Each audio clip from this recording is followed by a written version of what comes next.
esta semana aprendemos de estrategia.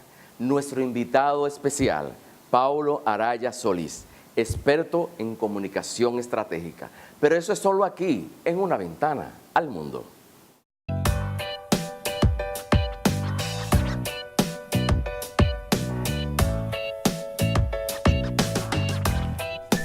Estoy muy contenta porque yo diría que ese es uno de los programas más importantes que nos da a conocer a sí mismo como Una Ventana al Mundo. Mira, esta entrevista ha sido la mejor que me han hecho en mi vida. De verdad me encanta esta entrevista.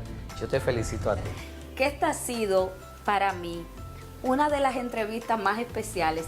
Nadie había venido a mi casa a hablar de mi vida. Señores, sin lugar a dudas, una de las mejores entrevistas que me he realizado así. Una Ventana al Mundo con mi hermano Edward Ramírez. Yo quiero darte las gracias a ti por la entrevista. Creo que nunca me habían hecho algo desde el corazón.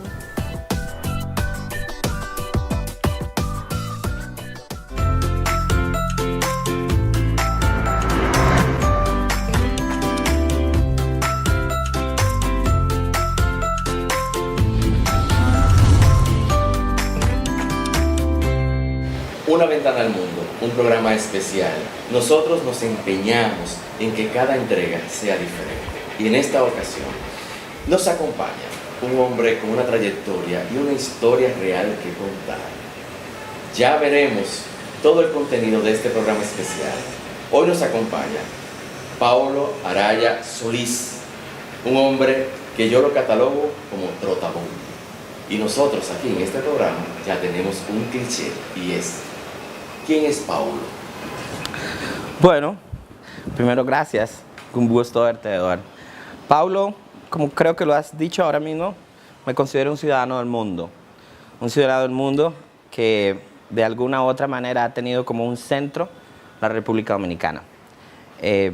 Oí este año pasado decir a un pelotero que los dominicanos nacemos donde nos da nuestra maldita gana. Y yo me siento de esa manera. Desde hace mucho tiempo, la República Dominicana es un centro, es un hub para las cosas que hago. ¿Y qué hago? Bueno, escucho mucho, co-creo, y creo que es una palabra que utilizaremos en muchos procesos de co-creación, y construyo lenguajes con la gente que tengo a mi alrededor. En tu CV, en tu hoja de vida, tú hablas de comunicación y de identidad. ¿A qué te refieres? Bueno, en realidad son dos términos que tienen mucho que ver con la academia y, digámoslo así, el lenguaje común de la gente. La comunicación es tan vasta y diversa como la humanidad. El hecho de una mirada, una palabra, un color, ya estás comunicando. Y la identidad es el conjunto de esos hechos comunicacionales que te dan una idea muy específica de quién es una persona, quién es una empresa, qué es un proyecto, por qué existe y para dónde va. Mi trabajo es lograr que ese lenguaje de las cosas, de cómo existen las cosas, se nutra, sea flexible, sea dinámico, sea diverso, sea entretenido y sea de alguna manera, sí, serio al comunicar. Ok, vamos a hacer historia. Y las historias tienen un inicio, ¿verdad? Sí. El inicio tuyo, ¿cuál es? ¿De dónde vienes? ¿Dónde naciste? Creo que es una pregunta interesante porque tendríamos que marcarla del término de quiénes son mis padres, porque siento que somos una familia fuerte en sí, en lo que hacemos, por dónde salimos. Mi madre es una persona que se dedicó a los organismos internacionales y a la cooperación internacional desde muy temprano en su carrera, una técnica, no una diplomática, sino una técnica internacional. Y eso dictó mucho. ¿Pero trabajaba en embajadas? Trabajaba más que todo con organismos de cooperación. Okay. Trabajaba mucho con la OEA, la ONU, el BID, el Fondo Monetario Internacional, organizaciones que tienen que ver con el desarrollo, de alguna u otra manera la actividad económica, el bienestar social a nivel regional o mundial. Y eso dictó un poco el ritmo de la vida familiar. Había muchas mudanzas, hubieron muchos visados, muchos países. ¿De dónde a dónde? ¿Y dónde iniciamos? Iniciamos en Costa Rica. Iniciamos en Costa Rica al principio. ¿Costarricense? Sí, soy costarricense de nacimiento, a principios de los años 70. Dejémoslo ahí. Y luego de eso viajamos mucho en Sudamérica y Centroamérica, pero creo que un país que definió mi niñez fue Panamá. Y ¿Qué tiempo duraron en Panamá? duramos 3 años y medio. Y luego, directamente desde Panamá, volé a República Dominicana, siendo un preadolescente en aquella época. ¿Por qué razón vinieron a República Dominicana? Por el trabajo de mi madre. Por el ¿Y trabajo tu de mi papá qué madre. hacía? Bueno, papá es una alma muy libre. Papá fue un productor de video y documentales toda su vida, ahora está retirado. Una persona muy dedicada a todo lo que tiene que ver la capacitación de gente. ¿Aquí en República Dominicana también? Sí, hizo varios trabajos acá. Trabajó con juntas de regantes aquí en los años 80, en los años 90. Trabajó para varios organismos que tenían que ver con desarrollo y también hizo mucho trabajo acá para otros países. Entonces toda la cultura de producción, toda la cultura de entrega que tiene que tener un comunicador, pues viene de mi padre, y mucho del entendimiento de la globalidad, del porqué de las cosas, viene de mamá. Entonces con esa dinámica llegamos acá, a República Dominicana, y bueno, una gran pasión de mi vida es ese mar Caribe que tenemos acá, y para mí fue llegar a un oasis, ¿no? Era una cuestión, los colores, la gente, la diversidad, y el hecho de poder tener a la playa siempre cerca, pues marcó mi vida muy fuerte. Y por mucho tiempo creí que sería buzo profesional y marinero toda mi vida. Sí, eso fue mi primer idea de cómo le iba a entrar al planeta. Y dime una cosa, ¿en qué momento tú decides hacer lo que estás haciendo hoy? ¿Qué te inspira o qué te motiva? Es una bonita historia porque tiene mucho que ver con el color del lugar donde crecí, de República Dominicana. Tiene mucho que ver con una actitud que entiendo que el dominicano tiene hacia todo lo que es tendencia, diseño, que es casi innata. Por ejemplo, me acuerdo de ¿Tú muchos... entiendes que el dominicano tiene mucho de diseño en sí? O sea, Claro que es propenso. sí, es Yo muy sé que propenso. la música, nosotros somos muy musicales. Claro, somos muy de economía naranja. Es un término que está usándose mucho ¿A qué actualmente. se refiere economía naranja? Que últimamente lo he escuchado. La economía naranja es la economía basada en los servicios creativos.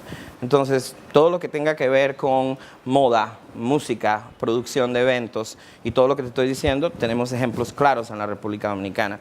Todo lo que tiene que ver con publicidad, todo lo que tiene que ver con artesanías, todo lo que tiene que ver con procesos creativos dentro de empresas. La creatividad no es únicamente artística. Hay procesos de empresas muy creativos y tenemos mucha gente muy creativa acá en República Dominicana, y yo lo capté desde un momento. No el mismo hecho del motoconcho, es un hecho muy creativo. El mismo hecho de... Hay ciertas cosas que Yo entendemos. creo que nosotros aquí en República Dominicana somos los creadores del motoconcho. Claro que sí. Yo casi estoy seguro. No, y te digo, después en mi vida viví en Asia mucho tiempo y allá hay taxis, motos igual, pero ya yo iba blindado con la experiencia del motoconcho. ¿Fuiste a Asia por lo mismo de tu madre o...? No. Más bien ya dejando el plano familiar atrás. Aquí en República Dominicana, te empiezo por ahí, al graduarme del bachillerato, quería entregarme a todo lo que era el mar y la vida de un Jacques Cousteau dominicano, costarricense, etc. Trabajé en el Acuario Nacional como voluntario mucho tiempo. Fui jefe de buzos del Acuario Nacional con gente muy linda, Enrique Pujibet, Mónica Vega, muchos biólogos de la UAS, Rubén Torres, persona que trabaja actualmente en Arrecife de Corales. Entonces, hasta cierto punto eso llegó a una cúspide donde la familia nuevamente me dice, ok, pero ¿qué vas a estudiar? ¿Vas a ser biólogo? ¿Qué vas a hacer? No, yo voy a ir a coger unos cursos de buceo. Y no, señor, usted va a estudiar. Y ahí fue que en una conversación con mi padre y entendiendo que tenía una vena de producción de siempre, me llevaron un día a Altos de Chabón, antes de mi graduación, y quedé fascinado con el lugar. Antes de graduarte de bachiller. Antes de graduarme de bachiller. Y quedé fascinado con el lugar, y luego cuando comprendí que era una buena manera de vivir a muy joven edad fuera de su casa, me volvió loco. y traté de entrar a Chabón, al cual fui primero rechazado, porque mi calidad de portafolio no era la suficiente. ¿Y qué necesitaban ellos para que te aceptaran? Un verano creativo. Pasé un verano antes de empezar en Chabón. Más que todo en dibujo, Realizando la carpeta. realizando la carpeta, realizando el portafolio. Mi dibujo era muy flojo, lo sigue siendo, dibujo un poco mejor todavía ahora, pero mi dibujo no es mi fuerte.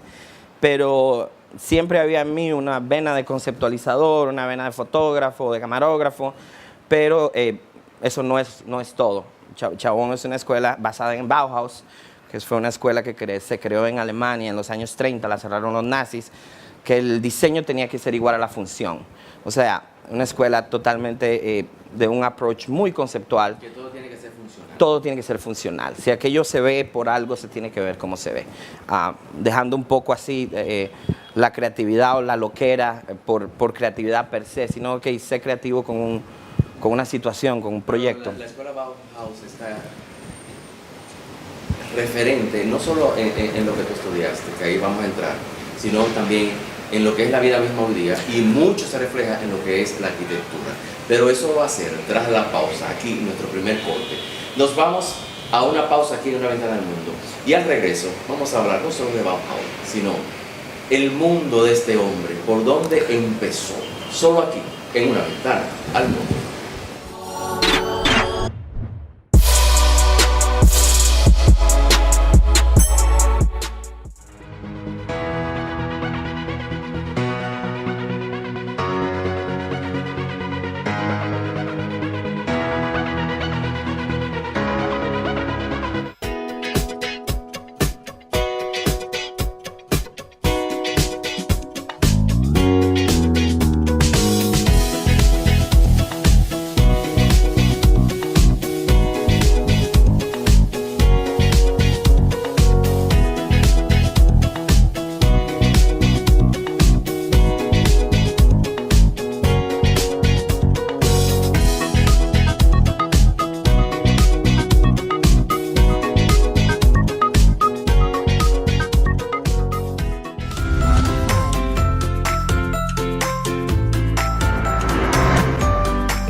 De regreso con Una Ventana al Mundo, conversando con Paulo Araya Solís.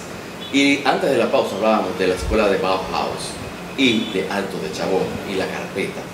¿Cómo tú logras entonces entrar a Alto de Chabón? Bueno, con mucho trabajo durante un verano creativo, con un caballero de nombre Carlos Montesino, mi maestro. O sea que fue sacrificado. Fue algo sacrificado, porque el joven que creía y quería entender la bohemia y salir de casa temprano, chocó con una pared de profesionalismo en el arte, del tamaño de Alto de Chabón. Te encontraste con la verdad. Me encontré con la verdad, que nunca aparece fuera del paquete. Sí. Entonces fue un proceso de entender la escuela, de entender el porqué de la rigurosidad de los profesores. Y es bueno que digamos, que puntualicemos ahí, no es bonito, pero hay un trabajo fuerte para estar en Alto de Chabón. Sí. ¿Cierto? Sí, principalmente para la gente que por un lado, para la gente que pasó muchos sacrificios para poder entrar. Claro. Cuando yo me gradué de Altos teníamos muchos jóvenes talento del interior, que era la primera vez que estaban expuestos a un lugar como Altos.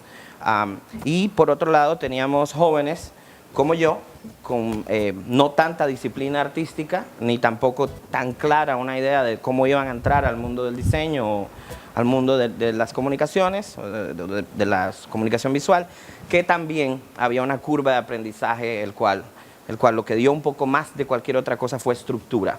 Y al igual que Bauhaus, como hablábamos, la escuela se basa en estructuras básicas de pensamiento, estructuras básicas de análisis, estructuras básicas de diseño, para después de ahí tú adjetivarlas como te dicte tu creatividad misma.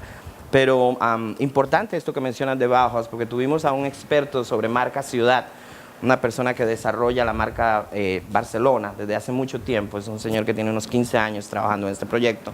Barcelona, España. Barcelona, España. Y hablaba sobre la capacidad, en una reunión del clúster turístico de Santo Domingo, hablaba de la capacidad de la ciudad de Santo Domingo de tener una escuela como Bauhaus, sin él saber que ahora tenemos Chabón aquí en la capital. ¿Y por qué eso? Porque son lugares donde explota la creatividad, donde se le puede dar un torno diferente a lo que es la artesanía, donde se le puede dar un torno diferente a lo que es la plástica. Porque si algo nos hizo entender este modelo de Chabón, es que el arte es una cuestión inclusiva, no exclusiva.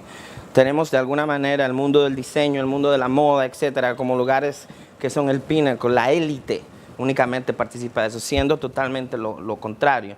Son movimientos sociales, es la gente la que hace que una ciudad entienda el diseño o se mueva en diseño. Ok, pero ¿cuál es el nombre con el cual tú entraste a Alto Chabón? ¿Qué tú fuiste a estudiar? Yo fui a Porque estudiar... no fue una carrera regular, es algo de... estudiar diseño de comunicaciones. ¿Y en qué se basa el diseño de comunicación? El diseño de comunicaciones es resolver problemas comunicacionales en base a una estructura de diseño, Por como ejemplo, que el mapa del subway o el mapa del tren de una ciudad.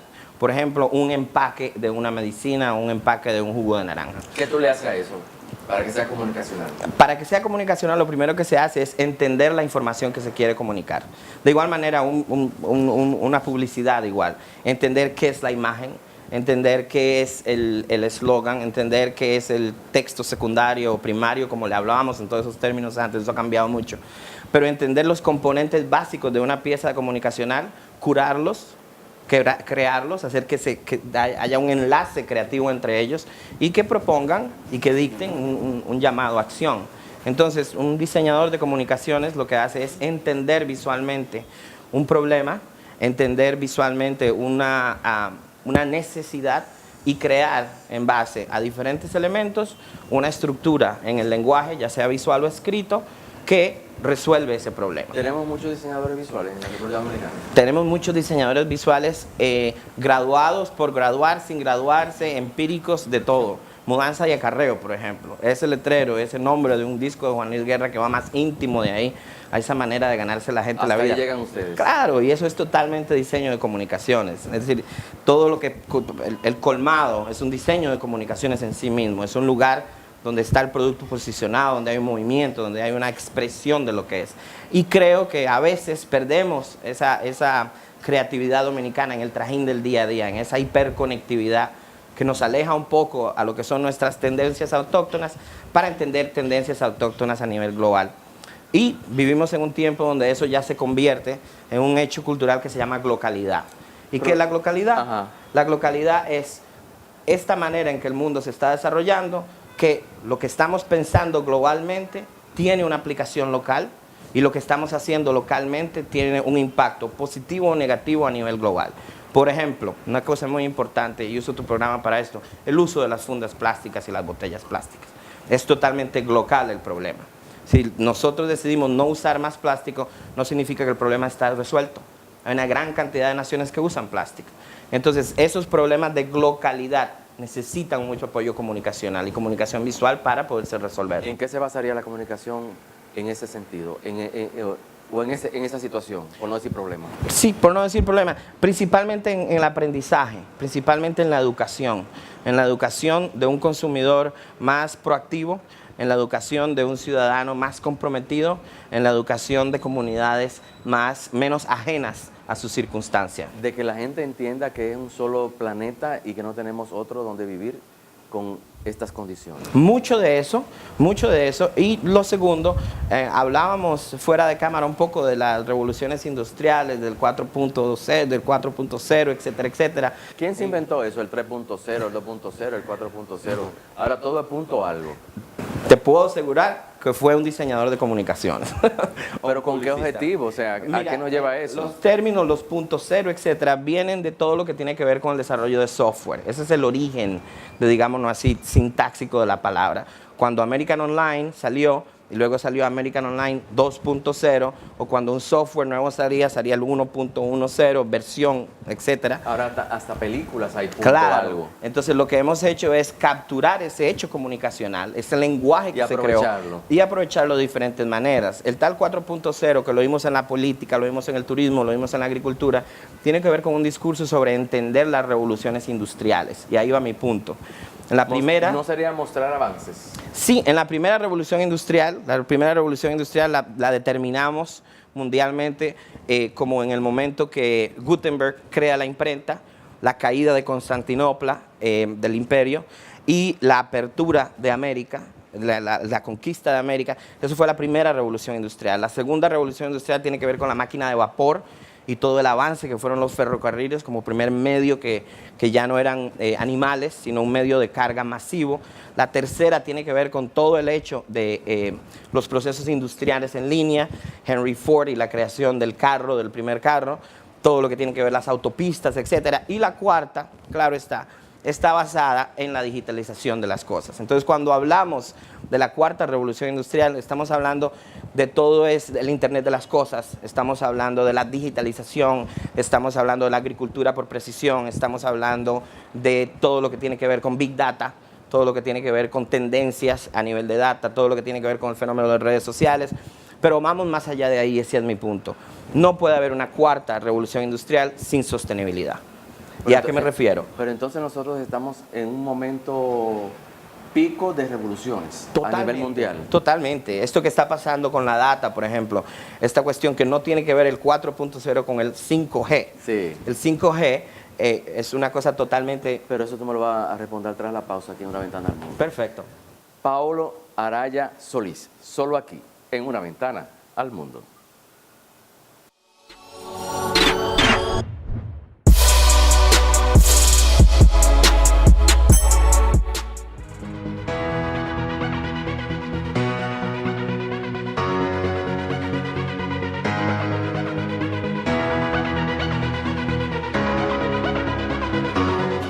En el Centro Nefrológico Metropolitano tenemos como misión proporcionar una atención óptima a los pacientes con insuficiencia renal crónica terminal que precisan de tratamiento sustitutivo como hemodiálisis o diálisis peritoneal. Nuestra atención es personalizada, oportuna, eficiente y segura. Esto permite mejorar la calidad de vida de nuestros usuarios. Somos Centro Nefrológico Metropolitano, calle Alexander Fleming, número 24, frente a la emergencia de la Clínica Alcántara y González. 809-227-1189. Centro Nefrológico Metropolitano. Somos más que un centro de diálisis. Si nos necesitas, estamos aquí.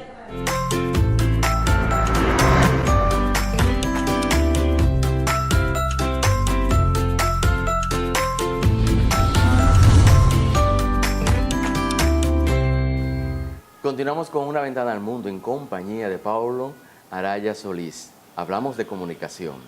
¿A qué nivel está la República Dominicana en comunicación? Siempre ha estado muy alto. Siempre hemos sido un país que controla su comunicación de diferentes maneras. Pero en todos los aspectos, tanto económico, político, social.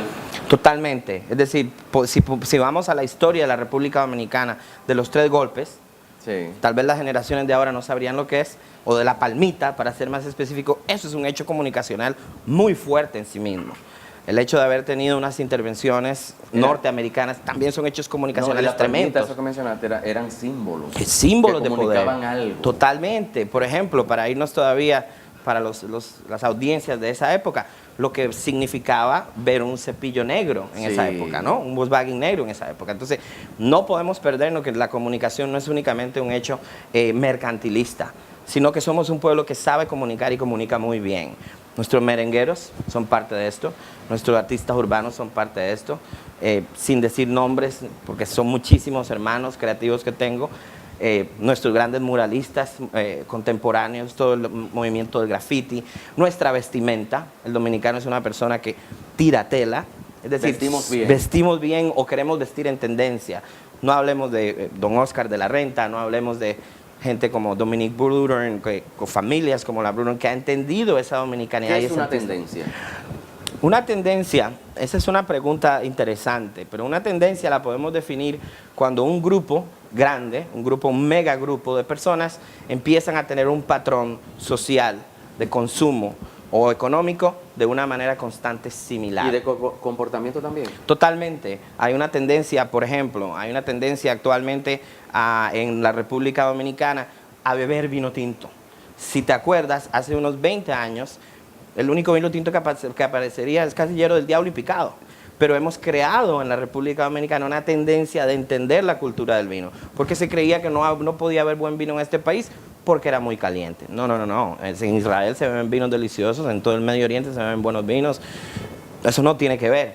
Definimos como sociedad que le íbamos a dar un chance al vino. Y si tú te pones a ver hoy, hay mucha gente que sale a tomarse una botella de vino como haríamos hace un tiempo, unas cervezas. Pero mira, yo no veo tanta campaña social en el término de comunicación. en ese tema del vino, sino lo contrario. Veo en lo que son las marcas de ron mucha comunicación. Porque lo que decíamos hace un momento, no porque sea mercantilista o no porque sea mercantil, es comunicación únicamente. Lo que sí vemos son, por ejemplo, las grandes casas roneras tratando de mantener esos segmentos de mercado. Tenemos a una presidente, ahora con socios mayoristas internacionales, tratando de mantener ese mercado. Comercial. Pero tenemos... Bueno, imagínate. Pero tenemos a la vez tendencias que son de carácter personal. El dominicano en sí se siente cómodo bebiendo una botella de vino. Y muy poca publicidad te puede hacer quitar lo que es una tendencia personal. Esa ya es una convicción. Tú quieres una copa de vino, no una botella de ron hoy. Pero tú ahorita, cuando hablamos de Chabón, no me terminaste la historia. Porque cuando termina Chabón, te gradúas. ¿Qué sucede luego? Es más, te voy a continuar esa historia con algo que no te terminé, que era la cuarta revolución industrial. Y me encantaría poder hablar de esto para retomar en mi carrera. Resulta, sucede y acontece que la revolución industrial número 4 no puede pasar sin la sostenibilidad. Lo digital está muy bien, nos ayuda a abarcar grandes cantidades de data, de terreno, en lo que es el desarrollo. Pero sin la sostenibilidad no da el planeta para otra cuarta revolución industrial. ¿Y qué tenemos nosotros que hacer para eso? Absolutamente todo. Tenemos que crear nuevos modelos de negocios a todos los niveles. Hablábamos en la pausa que existe el concepto de caridad. Grandes personas caritativas que tenían un grupo empresarial que daban X cantidad de dinero a una iglesia o a una fundación. Donaciones. Donaciones. Eso fue evolucionando en lo que se convirtió la responsabilidad social. Ya tenemos dentro de la empresa una gerencia o un directorado que se dedica a la función social de esos grupos empresariales, pequeños o grandes o emprendedores. La tendencia continúa porque eso es una evolución.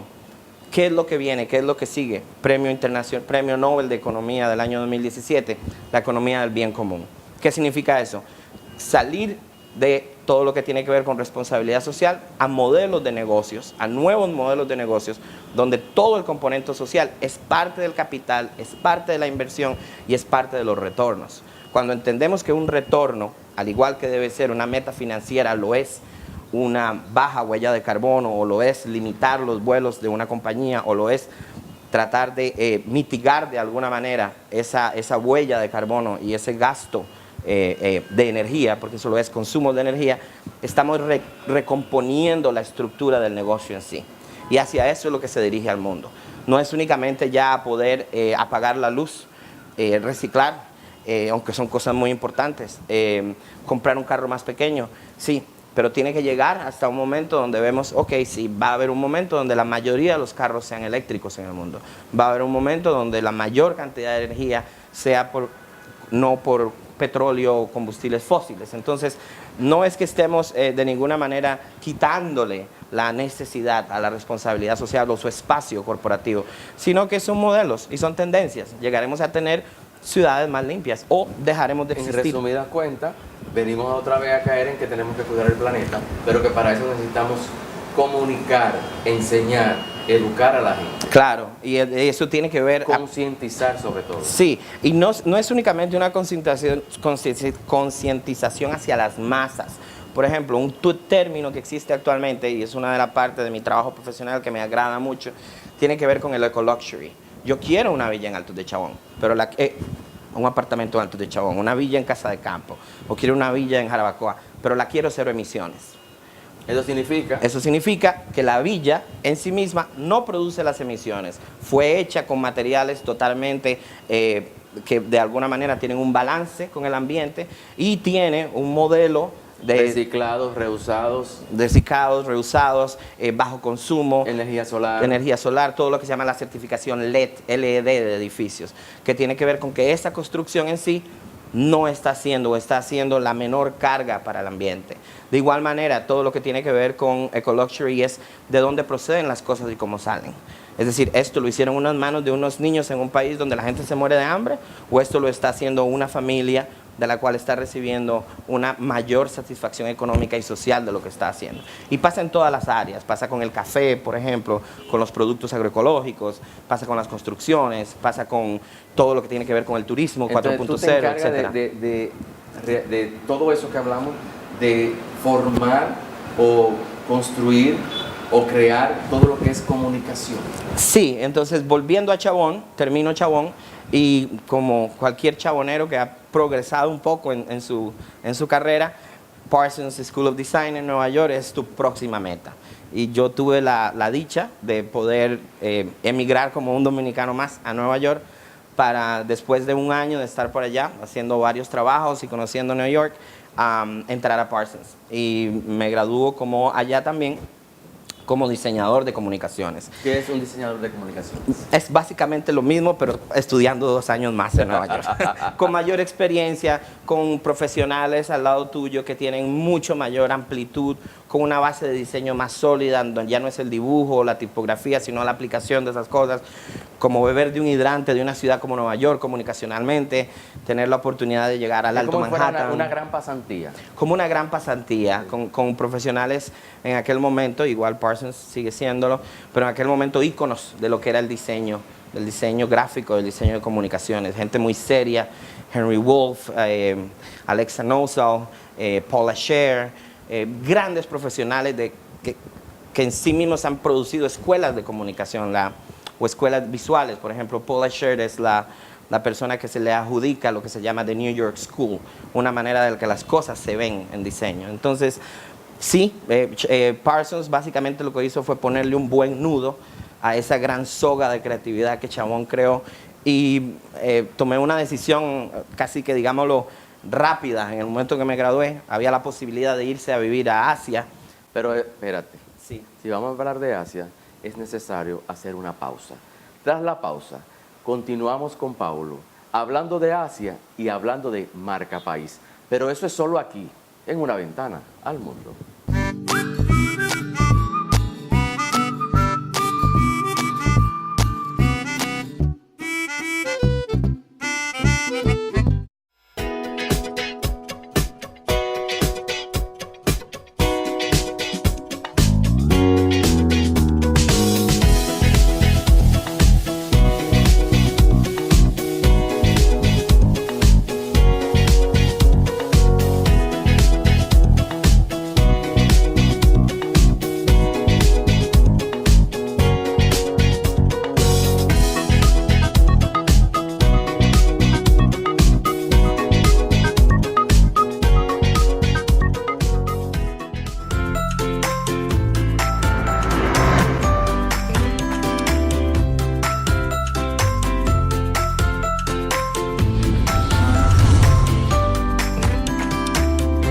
Conectados con Una Ventana al Mundo, les invitamos a que visiten nuestras redes sociales, Una Ventana al Mundo TV, Instagram, Facebook, Twitter y nuestro canal de YouTube. Todos los programas pasados ustedes los pueden disfrutar nueva vez por nuestro canal de YouTube, Una Ventana al Mundo TV.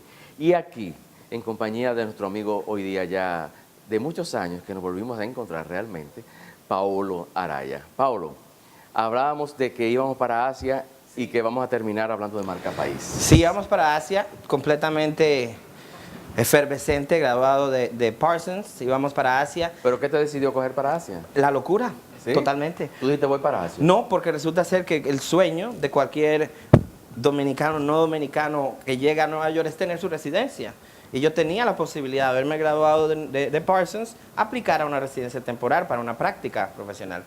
Pero llegó una oportunidad que de una manera u otra cambió mi vida, que fue poder ir a Asia, principalmente a Malasia, a trabajar con la primera estación de televisión digital del sureste asiático.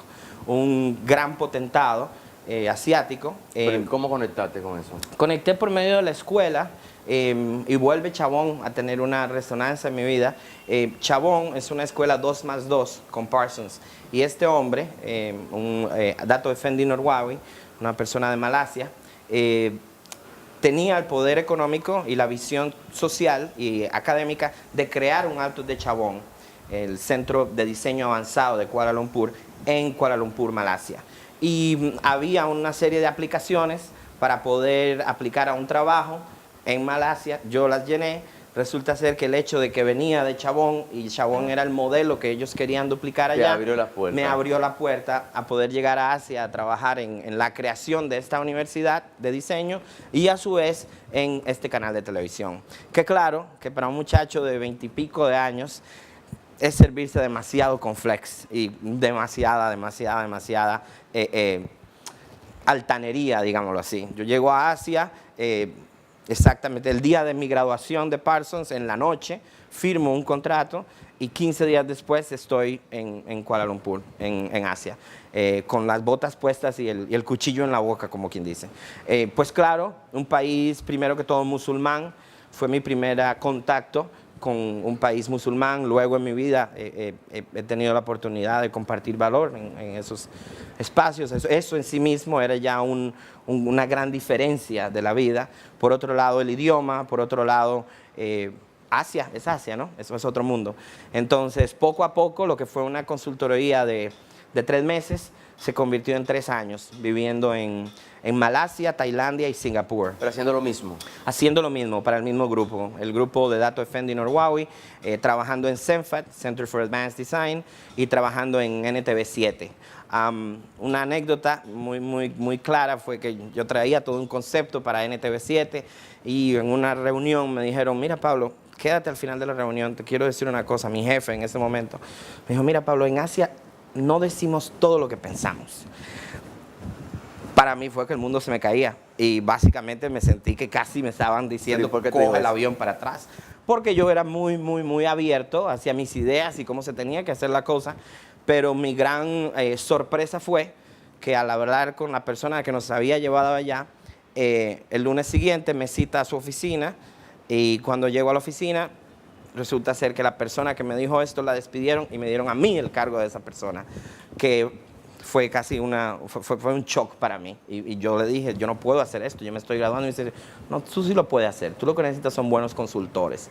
Y desde ahí creo que empecé a entender que la comunicación se hace en equipo, que no por ser el más joven o no por ser el de menos experiencia significa que tú no puedes ser un asset importante, un líder de un equipo. Sí escuchando mucho, sí siendo muy humilde para aprender, pero con la frente en alto y con el paso firme. Y creo que eso me lleva a tener un tiempo exitoso en Asia. Terminé en muy buenos augurios y en muy buen momento, con una persona que me dio la oportunidad de entender lo que era la televisión digital a finales de los 90, y esto me transporta nuevamente, ya habiendo terminado ese capítulo, a Nueva York. Resulta ser, sucede, acontece que tú puedes ser lo que sea en el mundo, pero si en Nueva York no lo fuiste, tú no eres nadie. Y pasé mucho trabajo, buscando trabajo, haber llegado después de haber sido el director de comunicaciones, nunca nada. Eso fue afuera. ¿Qué has hecho aquí en Nueva York? Nada. Ok. ¿Te caíste? Sí, me caí, me guayé. ¿Y qué hiciste para levantarte? Primero que todo, respirar. Y segundo que todo, no quiero que suene de ninguna manera niño, pero llamar a casa y pedir ayuda a mis padres. Es que eso es lo más sensato, llamar a los tuyos. Sí, llamar a mis padres y no en ese momento era una ayuda de carácter económico, porque había tenido unos ahorritos, pero el apoyo de decir, hey, será el momento para yo salir de Nueva York, será el momento para yo reentenderme en otro lugar. Y me dijeron, no, tú te tienes que parar donde te caíste, si no es una derrota. Y ese fue el mensaje de mi padre. Y bueno, para pararse en Nueva York pasó como 1 año y medio en trabajos totalmente descabellados de lo que es el diseño, en cosas que yo jamás creí que después de la experiencia. No sé, mucho trabajo muy corto, pequeños flyers o boletines, cajas de en aquel tiempo. Sobreviviendo. VHS, cajas de cassette de VHS, con una búsqueda muy grande de no salir de mi carrera. Y eso sí lo pude lograr. No tuve que pasarme a otro sector económico para poder salir de esa o poder levantarme, pero sí fue un guayón fuerte. O sea, pudiste sobrevivir haciendo lo que a ti te gusta. Sí, hasta que llegó el momento por la misma experiencia y conocer nuevamente, reconocer a Nueva York nuevamente, ya no como un estudiante, sino como un profesional, mantener la cabeza abajo, pero mantener tu mente en alto y aprender un poco que, no la cabeza abajo, mantener la cabeza en alto, pero tu mirada un poco más humilde, ¿no? Sabiendo atendido al hecho de que había una transculturización, desde salir de Latinoamérica, llegar a Nueva York, salir a Asia, y en esos años también uno entiende que tal vez el buffet era demasiado grande y te serviste porciones bien grandes y no va a ser el mismo buffet toda la vida. Entonces empecé a trabajar luego en publicitarias, tuve buenos contratos con publicitarias. Joanne Rubicon estuve un tiempo, estuve en McKinsey ¿Aquí o Consulting, allá? todo allá. The Plano Group, trabajé, te decía, fuera de cámara con el grupo Beretta, los que hacen armas. Tuve un tiempo compartiendo valor con la empresa Beretta, y al mismo tiempo el compartir valor en ese segmento me hizo pensar que la comunicación era otra cosa. Me hizo dejar un poco atrás la publicidad y esas búsquedas y tratar de entender qué podía hacer yo dentro de la comunicación que no fuera tan mercantil, pero que sí tuviera un corte decisivo en la creación y en la co-creación de lenguajes, ¿no? Yo quería seguir haciendo lo que hacía, pero para, digámoslo así, causas mejores. Y de alguna u otra manera el pasar por Beretta evidenció y hizo que esa decisión de tomar otro corte profesional en mi vida dentro de la comunicación me tirase a lo que se llama actualmente comunicación para el desarrollo. ¿Qué es comunicación para el desarrollo? Pues lo dice su nombre. Comunicación para el desarrollo son los procesos comunicacionales que tenemos que desarrollar, que tenemos que llevar a cabo, que tenemos que co-crear para lograr el desarrollo, principalmente el desarrollo sostenible. Y pues el remedio, lo que me curó ese guayón que hablamos, esa caída, esa reestructuración de la carrera, fue entrar a una organización que adoro, voy a decirla porque es una non-profit, se llama AFS, es una organización de intercambios estudiantiles a nivel global, donde muchachos de todo el mundo intercambian de casa, básicamente, y pues para mí era como en mis aguas. Una persona por poner un ejemplo, de República Dominicana se va a Francia y un francés viene a tu casa. Exactamente, y no es recíproco. Un dominicano se puede ir a Francia y ese francés se va a Japón. A otro país. Entonces la matriz, que así se le denomina, es una matriz más o menos de algunos miles de intercambios al año, con programas específicos también en universidades, de intercambios profesionales a nivel de internship, de pasantías. ¿Y cómo tú enfocaste lo que tú sabes, lo que tú estudiaste en eso? Fue una búsqueda muy rara, porque yo creo que Dios y la vida le va poniendo a uno tanto los hoyos en que se cae como las escaleras en que se sube. Y en Nueva York aplicar a un trabajo, todo el mundo lo sabe, son 200 resumés y alguien escoge el tuyo. A mí me citaron. Yo andaba como loco por tener el trabajo y me citó la vicepresidenta de mercadeo y me dijo, mira esa pila de resúmenes, saqué el tuyo, dime por qué sacar el tuyo fue el correcto. Y lo que yo le dije, pues, fue esta historia que te estoy contando, mi historia de vida, y decirle, mira, claramente yo conozco de multiculturalidad un poco, me encanta vivir entre la diversidad de la gente y creo que tengo una trayectoria comunicacional que puede aportarle a la organización. ¿Qué tú hacías ahí? Y mira que ya casi nos vamos. Ya nos vamos al quinto bloque. Tras la pausa, tú me vas a contar eso, pero tenemos que entrar en marca país que no hemos podido tocar. Solo aquí, en Una Ventana al Mundo. ¿Qué les puedo decir? Sin desperdicio.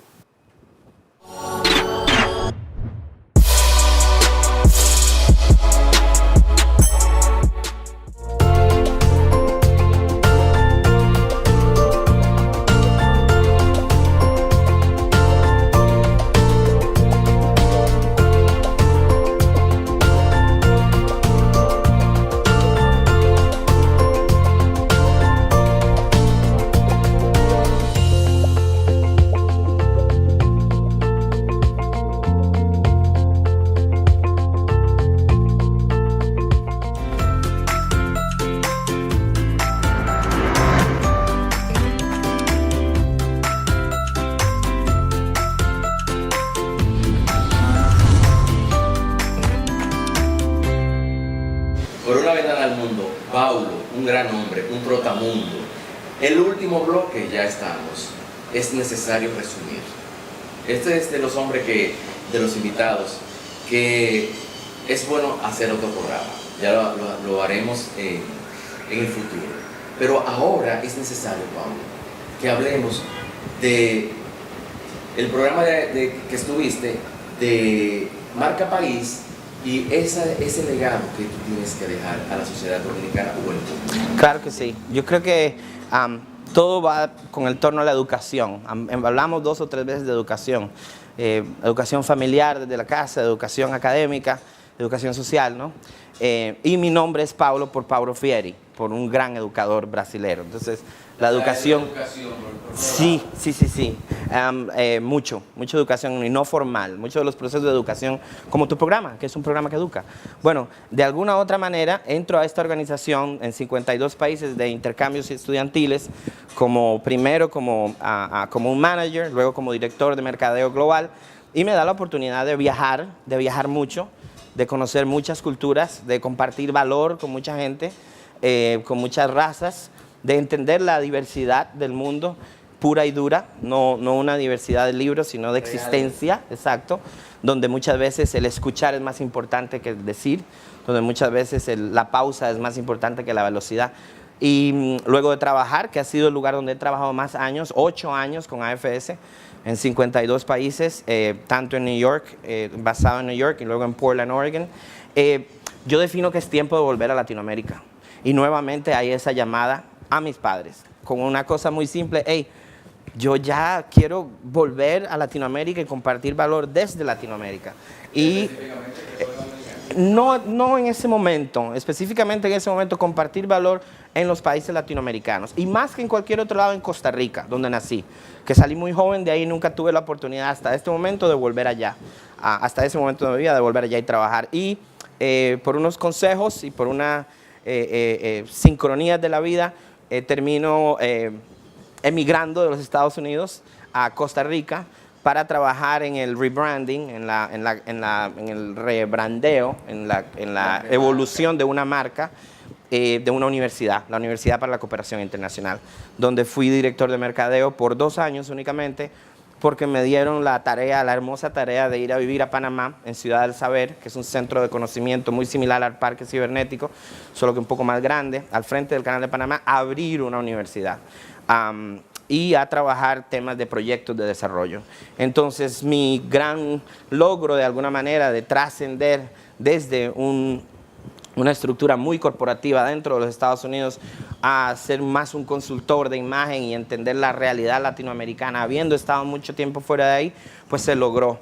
Y desde Panamá, pues me hacía falta cruzar ese mar y llegar a la isla nuevamente. Y la isla me empezó a llamar poco a poco y regreso a la República Dominicana entendiendo lo que había hecho y empezando a compartir valor con algunas gentes. Y bueno, una de las grandes, y casi se me salen las lágrimas al decirlo, fue conocer a un gran hombre, Donald Roland. Tú lo conociste, el diamante negro de la publicidad dominicana. Y en ese momento el señor Roland estaba empezando a trabajar con el tema del informe Acanchi y los primeros pasos en Marca País.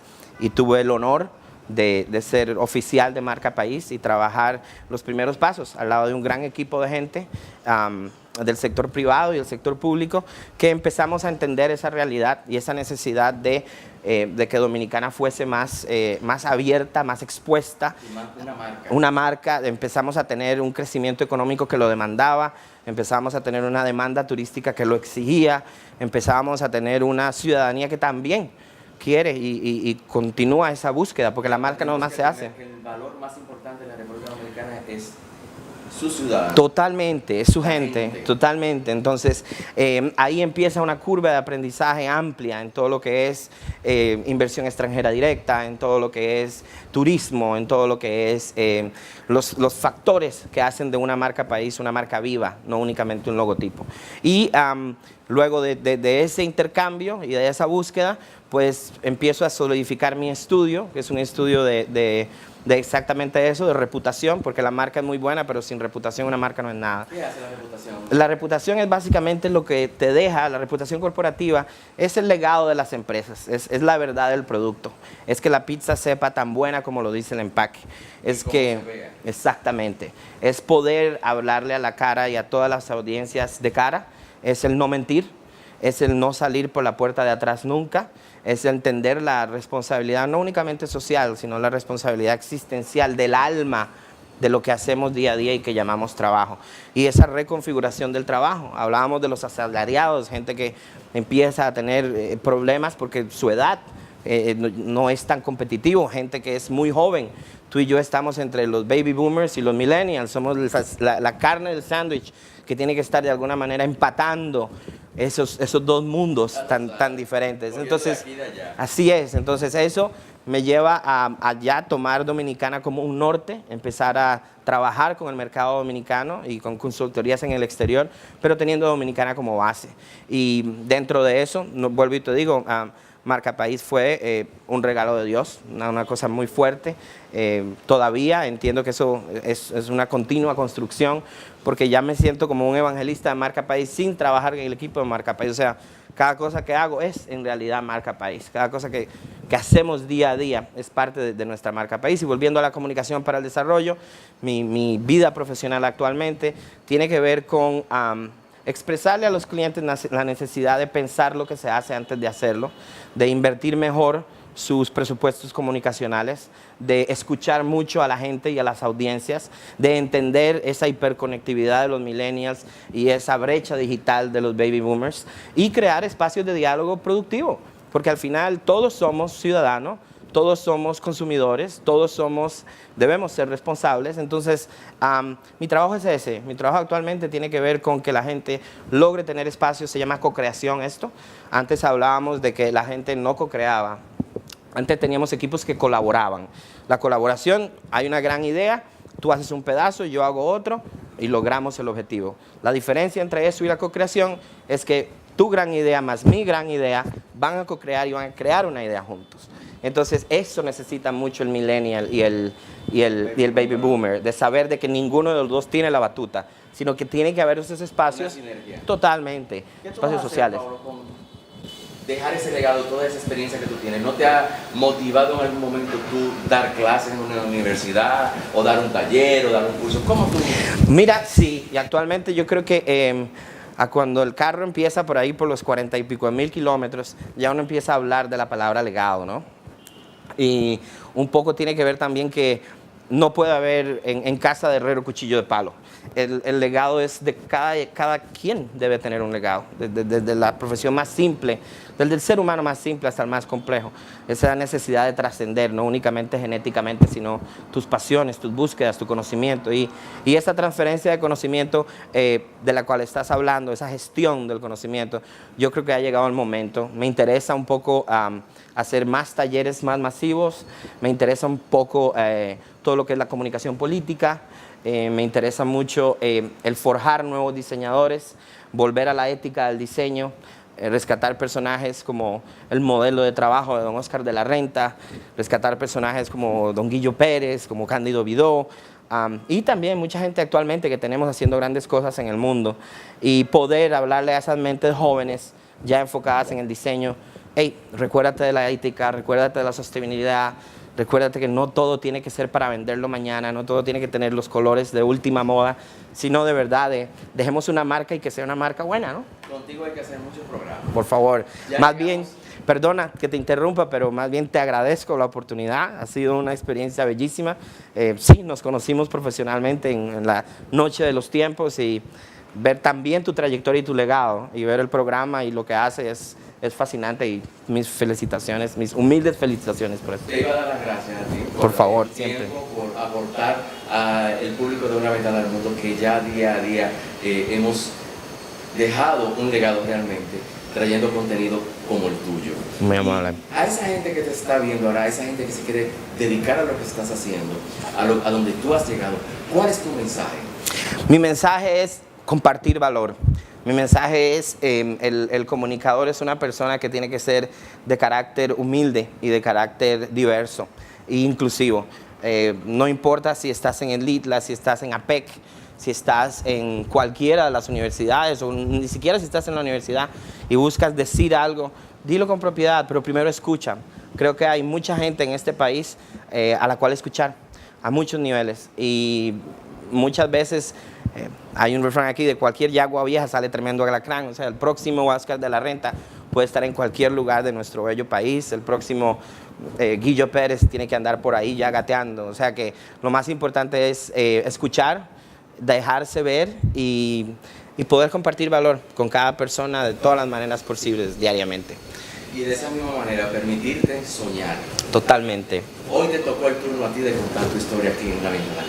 Mañana puede ser tu oportunidad. Permítete soñar. Todos tenemos una historia que contar y la historia no es como Alicia, sino como te digo. Mañana habrá otras historias aquí, pero solo aquí, en Una Ventana al Mundo. Hasta la próxima entrega. Gracias por estar en sintonía.